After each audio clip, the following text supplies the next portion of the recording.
Most of you guys know about the boycotts with Target and how, after people started to boycott them in February. And yeah, people they were boycotting Target and Walmart and other stores. And they saw stocks go down and things like that. But is it really working? And even if it is working, is it really hurting the powers that be? So I want to share with you guys how it really works. I'm standing in front of the headquarters of a company that manages $10.6 trillion. That's more than half the United States GDP. Last time I covered BlackRock, so here we are. BlackRock is the subject of a lot of speculation online. There is a robot that controls more wealth than any country on earth. Really, the commander-in-chief is Larry Fink. They have stock in 95% of Fortune 500 companies, and they've been hired by governments across the world to help manage financial crises and even just conduct normal operations. That means that pretty much any time you interact with the economy, working, buying stuff, driving a car, going to the bank, anything, you're interacting with BlackRock. I wanted to get to the truth behind BlackRock and the other nearly identical asset managers, State Street and Vanguard, known as the Big Three. Are they actively controlling the world and shaping it in their favor? So going back to our original questions, does BlackRock own everything? No. But do they control everything? Kinda.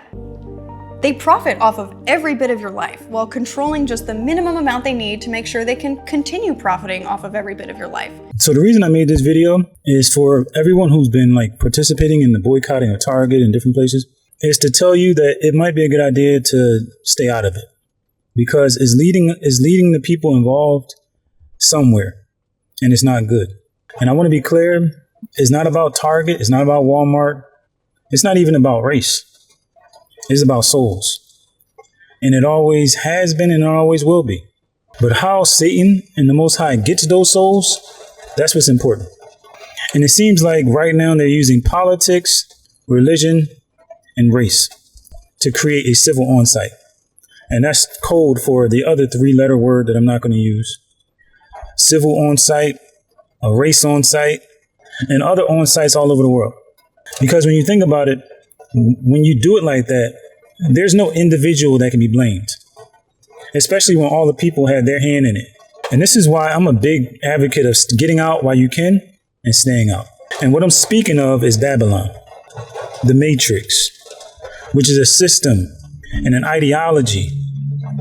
And Revelations 18:4 says, "And I heard a voice from heaven saying, 'Come out of her, my people, that you partake not of her sins, and that you receive not of her plagues.'"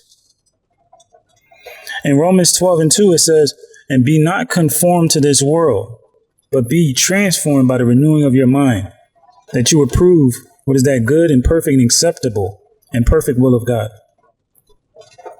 That word conform, it means to bring into harmony.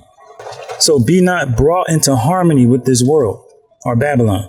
So when a person votes, which is a vow or a pledge, they're taking part in this system, in the Matrix, no longer looking to the Most High to provide for them, to judge injustices, to bring restitution, or even to redeem them. They look to politics. And you have to ask yourself if you fall into that category.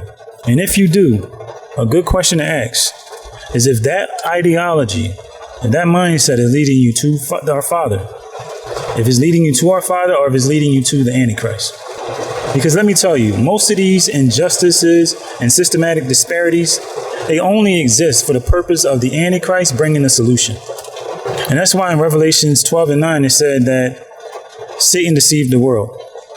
It says here, "And the great dragon, which was cast out, that serpent of old, called the devil and Satan, who deceived the whole world." Like, how could he deceive the whole world if this wasn't something that's going to be convincing? So get out while you can. Don't allow yourself to go down with the system when it falls.